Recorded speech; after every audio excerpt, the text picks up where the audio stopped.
Okay, there's also a gun owners will have to complete a government training course, have a clean record, and register the firearms. We talked about that. Registry would be available to law enforcement from the local, federal, and well as U.S. Local, federal, and U.S. military would also have all of the information on your gun ownership.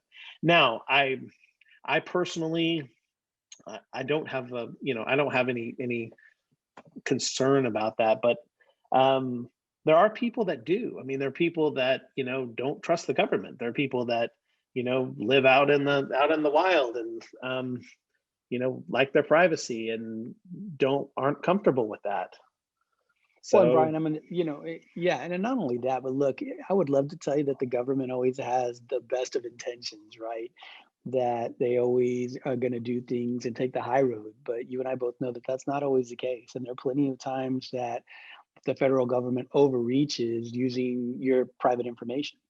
And so this type of thing really kind of plays to, a faction of our society that's already out there saying that there's already too much of that. There's already too much of the federal government monitoring you, your communications, what you do or don't do, your preferences, and utilizing them against you, whether it's through health insurance laws, whatever. This is just another way for them to collect additional information on individuals and potentially be able to use that against you in the future. We don't know.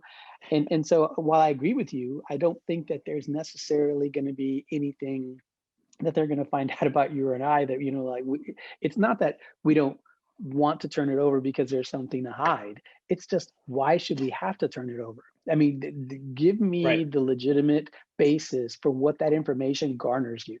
And the only thing that, as a child of someone who was in law enforcement for his entire life too, I would tell you that they would, police officers, states, federal, whatever level, they all want more information just so that they can kind of look at it and say, I know who I'm dealing with. Well, Sure. I understand that perspective. I want officers to be safe. I want, them to have as much information as is necessary to, enforce the laws and keep society as a whole safe. I But mean, when you, I would think that the people that are going to use, firearms in the commission of a crime or, something like that would be less likely to follow any of these requirements. yeah, I don't think they're going to take any tests, and I sure as hell don't think they're going to tell Training you where they course? keep Are they them. going to go to take Yeah, the training course? I mean, what does yeah, the training no. course entail? Oh, and I mean, we've had this. This is an ongoing discussion. I mean, obviously, we've had this discussion, you and I, about, laws are passed for the people who follow them, not for the people who don't. And so, this type of, law, in my opinion, is, directed at individuals really who are on the fence about maybe having firearms, right? Because if you looked at it and Right. you said, I have to take a psychological evaluation, even if you're totally sane, that's a pain in the ass. I have to keep an insurance policy. And so, these are prohibitive measures, I think, to kind of dissuade the people who are on the fence about potential gun ownership. And then on the flip I side, can't go deer hunting this year because I didn't pass my psychological evaluation, right? Is that well, what we're no, talking about? not only that, brother, but like, hey, times are tough. Times are tough. And so, what about the individual out there who inherited a weapon, but doesn't make a Ah, lot of let's get to money, that. is living, hand to mouth. And so you're looking at, well, hey, I can either have an insurance policy so that I can own a weapon to protect my family, or I can just give it up because I don't have that extra money to spend on a monthly basis on an insurance policy because who knows how much those are.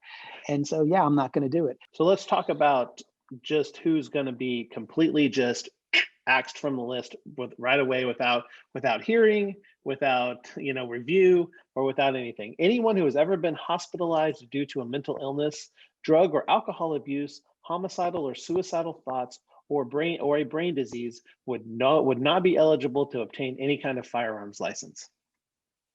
Period. Yeah. You had So a you can't drinking get problem well. in your 20s, you're done. Yeah, you can't get well. You can't get treatment. I mean, again, clearly they don't believe in that.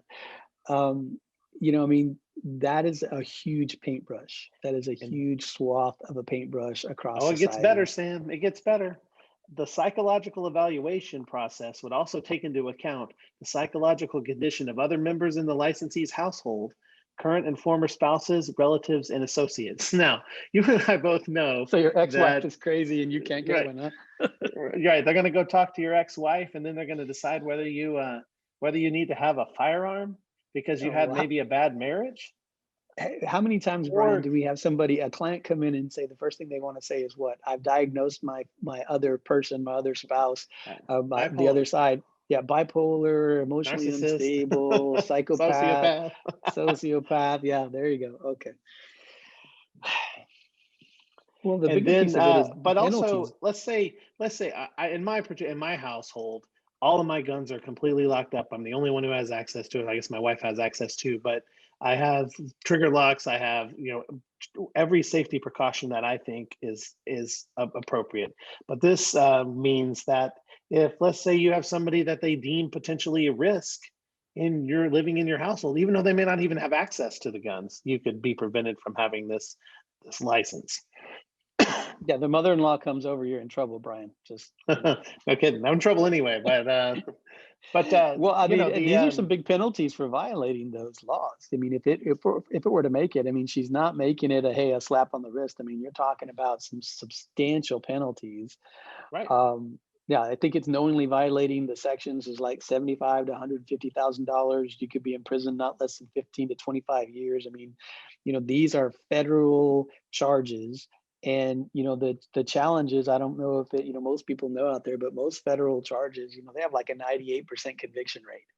And the Yeah. reason being is because it's once you've violated those, the conviction is pretty hard pressed to get around. So I mean, let's give you an example. There were 23 million firearms sold in the United States last year, and that's just last year.